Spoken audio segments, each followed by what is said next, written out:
In this episode, I'm going to teach you how to get clients as a life coach. If you've been posting on social media hoping to get clients, you're not alone. A lot of life coaches try to do that, but it's not working, is it? You're not failing because you're unknown. You're failing because you're nurturing, not marketing. In this episode, I'm going to give you the exact strategy that my clients use from a word of mouth only business to a business that's profitable and predictable. Let's dive right in.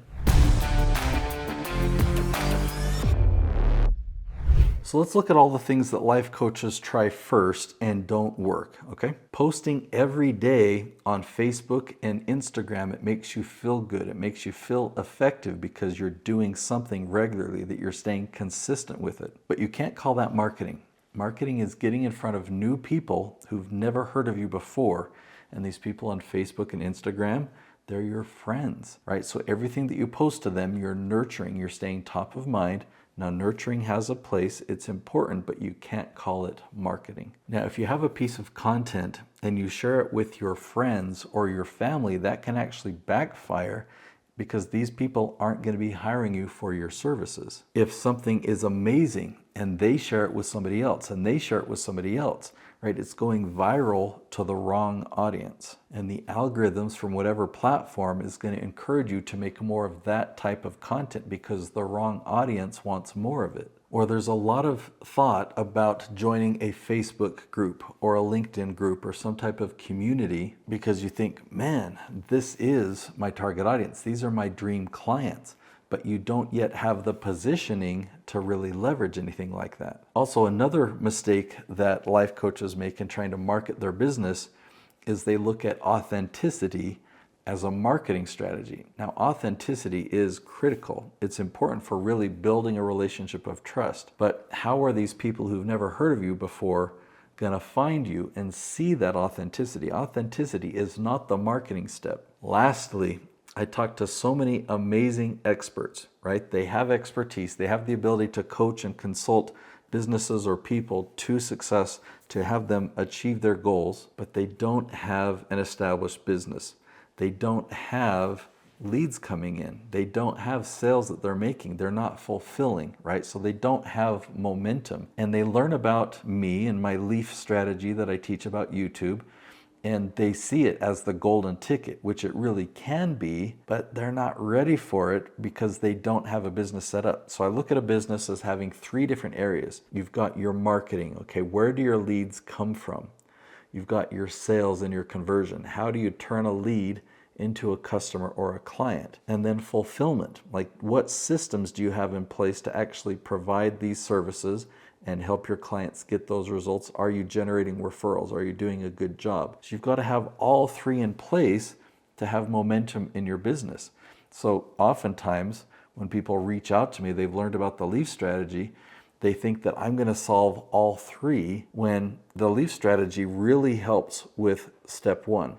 So you have to have momentum in your business. It's like getting a campfire going. You've got to have the dry wood, you've got to have flame, right? You've got to have heat being generated. And then if you take gasoline and pour it on the fire, or let's not be so destructive, what if we took a whole bunch more wood and we put the wood on that fire? The fire will then be able to grow and get bigger. That's what this YouTube strategy that I teach on this channel can do.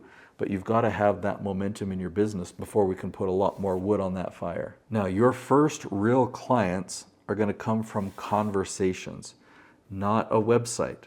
You're not going to get a sale from the best landing page or the best promo video. Your first real clients are going to come from a conversation. So, can you get clients from a website without having a conversation? No, it's not going to happen. Can you get clients if you don't have a website, you don't have any landing page, you don't even have a logo design, but you have a conversation with somebody? Yeah, you can actually make a sale that way. So I'm not saying a website or landing pages are bad, but I want to put them in the right perspective and priority. Having conversations is the priority. Never set aside or discount conversations thinking that the website is going to replace it. Now, in the very beginning, before you have a portfolio, before you have case studies, how do you make a sale? How do you get your first client? This is going to sound crazy. You're going to resist doing this, but this is the quickest path to developing authority, to having you showcase your expertise, to being able to charge for your services. The quickest path for you is to give your service away to somebody for free. Maybe one, maybe two people, maybe three, but find people who are here and want to get here, but they can't. And you can help them get there. You can help grab them by the hand and take them through the steps, whether that's coaching, whether that's through consulting, whether that's through a combination of a course and a program. What can you do to help them get there? And what is that outcome worth to them? The value, the outcome, the end result is what you're normally going to charge, but I want you to give it away to somebody for free and just focus on helping them get the result. Their payment to you is they're going to give you a testimonial. Maybe they're going to share some of those future profits with you, so they pay you nothing up front, and if you get them a result, then they'll pay you. If you believe in yourself enough, then you'll believe that you can do that, right? If you don't have enough belief in that, then your clients won't either, and they're not going to pay you any dollar amount, even if it's a low, affordable price. But if, on the other hand, they really do believe in you, they trust you, they have confidence in you, they'll pay a much higher price because they trust that you're going to deliver that end result. Now, an email list is the most valuable asset of your business, okay? So keep that in mind. When I also recommend that in the beginning, I don't want you to blast out to your list and think that you're going to get results from that. There's an art to that, and that's an art that I'm going to have you learn down the road. What I want you to do right now is contact one person at a time. What's the most likely way that they're going to respond? Can you send them a personal email? What type of email will get the best response? What if you recorded a selfie video and emailed that selfie video to them? Is that more likely to get a response? Or what if you sent them a text message from your phone? So I have high level, I have automated text responses that go out there, but when I want to really get one person's attention, I can send them a question through text, or I can record a selfie video or an audio voice message to send to them. I don't want to call them and leave a voice message in their voicemail, but what can I do to get them to jump on Zoom with me? Then when you get people on Zoom, what does your conversation look like? What do you discuss in the beginning? What are your goals? Like what are you trying to achieve before you talk about your programs and your services? Map that out. What are the goals or the benchmarks that you need to accomplish there before you even mention your program, to find out that they're a fit, to make sure that they're prepared, to make sure that they're actually going to be interested in it? Is it going to help them go from point A to point B? Is this program a right fit? How do you find that out? Now we're going to take a step back prior to the Zoom call. How do you find new people who've never heard of you before, build a relationship with them, have them become a lead, and by the time they have a conversation with you, there's already trust built. So I want you to think about a lead magnet. Okay, a lead magnet is a free gift, or it can actually be a low-priced gift. Let's say it's a product that you charge $7 for, or something like that, or a free digital download. So it could be a PDF resource, a checklist. It could be a tool like a calculator or an assessment. It could be a workbook. It could be a mini course. It could be a webinar recording. It could be an invitation to a live webinar. Okay, it could be a lot of different things. It needs to have a valuable name.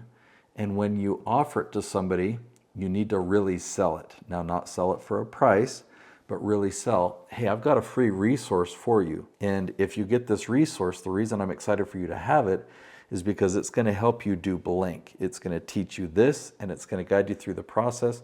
So for example, let's say in a YouTube video, you teach a concept, and at the end of the video, it's like, all right, now that you understand this concept, I've got a resource that's going to help you implement it. Every time you go through this, this will be your shortcut, or this will be your cheat sheet, so you make sure you don't miss anything, right? So you've got to take some time to really describe the value. You've got to spell it out for them, letting them know why this is helpful for them. So do you have a lead magnet in mind? Do you have that free gift or that resource? Okay, now let's go a step before that. How do you get the right people to then get your lead magnet? Where do you find those people? I'm going to recommend YouTube. Okay, if you create the right type of YouTube content compared to Facebook, LinkedIn, Instagram, Twitter, those aren't going to get people to get your lead magnet, but YouTube will. Now, why is that? Well, you can search and you can find questions that your dream clients are asking online, and you can make a video that answers their question. If you put that video on YouTube,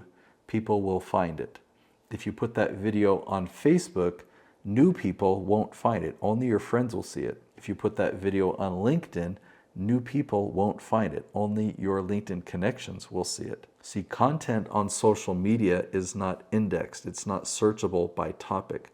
But content on YouTube is searchable by topic. So when people are searching in YouTube, new people who've never heard of you before will find your video and they will watch it.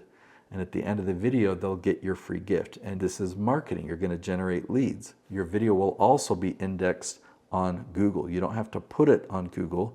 You put it on YouTube and now it's indexed in Google. That video will also be indexed by ChatGPT. So you're going to be generating leads as you give away lead magnets to these people who find you through search. So I'm recommending YouTube, and I recommend that you go all in and dominate your niche on YouTube. If there's another platform that you're using in a different way, whether to nurture or maybe through an ad campaign or something else, if it's working, put all your energy into it and focus on it and ignore the other platforms. Now, if this is what you want, if you want your dream clients to be able to find you, to watch your videos, to become a lead and to become loyal, loving clients, you've got to go deeper into this strategy. It's called the Leaf Strategy, and I'm going to link to another video right there. It's called the Leaf Strategy, how to rank #1 on YouTube.